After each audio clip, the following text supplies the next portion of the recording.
நான் பல்லாவரம் எம்எல்ஏ காமாட்சியின் உதவியாளர். நீங்கள் பழக்கடையை எப்படி வெளியே போடுவாய் என வம்பு இழுத்த நபர். கடும் வாக்குவாதத்திற்கு பின் எம்எல்ஏ காமாட்சியின் கணவரின் உதவியாளர் என்பது தெரிய வந்தது. ஆட்சிக்கு வந்து 10 நாட்களாகிறது, ஏன் பதவியை மிஸ் யூஸ் பண்றீங்க என திட்டி தீர்த்த கடையின் உரிமையாளர். தாம்பரம் முடிச்சூர் சாலையில் எஸ்எஸ்எஸ் என்ற பெயரில் பழக்கடை உள்ளது.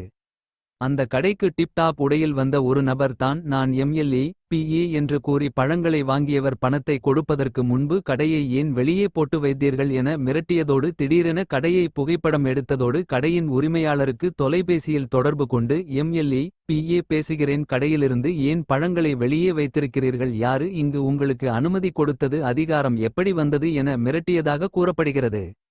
அதிர்ச்சடைந்த கடையின் உரிமையாளர் உடனே கிடைக்கச் சென்று அந்த நபரை கடையில் வைத்து யார் என்று விசாரித்தபோது தான் பல்லாவரம் சட்டமன்ற உறுப்பினர் காமாட்சி பிஏ என பதில் அளித்துள்ளார். இதனால் இருவருக்கும் இடையே வாக்குவாதம் ஏற்பட்டது.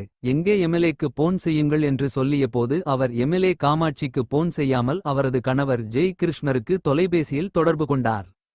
அப்பொழுது நடந்தவற்றை அவரிடம் தெரிவித்தபோது அவர் எங்கேயுமே இதுபோன்று தவறாக செயலில் ஈடுபடக்கூடாது என எச்சரித்தார். அப்பொழுது அவர் நான் இனிமேல் எம்எல்ஏ பிஏ என்று சொல்ல மாட்டேன், மன்னித்துக் கொள்ளுங்கள் என அவரிடமே மன்னிப்பு கேட்டார். நீங்க என்ன பல்லாவரம் எம்எல்ஏ காமாட்சிக்கு பிஏ என்று சொல்லிவிட்டு அவரது கணவருக்கு பிஏவாக வேலை செய்கிறாயே என கேள்வி கேட்டபோது ஆம் என ஒற்றுக்கொண்டார்.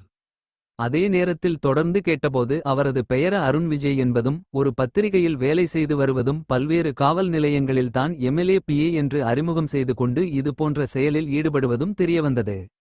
அப்பொழுது கோபமடைந்த கடையின் உரிமையாளர் ஆட்சிக்கு வந்து 10 நாட்களே ஆகிறது, ஏன் பதவியை மிஸ் யூஸ் பண்றீங்க, மக்கள் உங்களை தேர்ந்தெடுத்து இருக்கிறார்கள், ஏன் இந்த செயலை ஈடுபட்டீர்கள் என வெளுத்து வாங்கினார். ஒரு கட்டத்தில் தான் அப்படி பேசியிருக்கக் கூடாது, நான் அதை பேச்சை வாபஸ் வாங்கிக் கொள்கிறேன் என தெரிவித்தார்.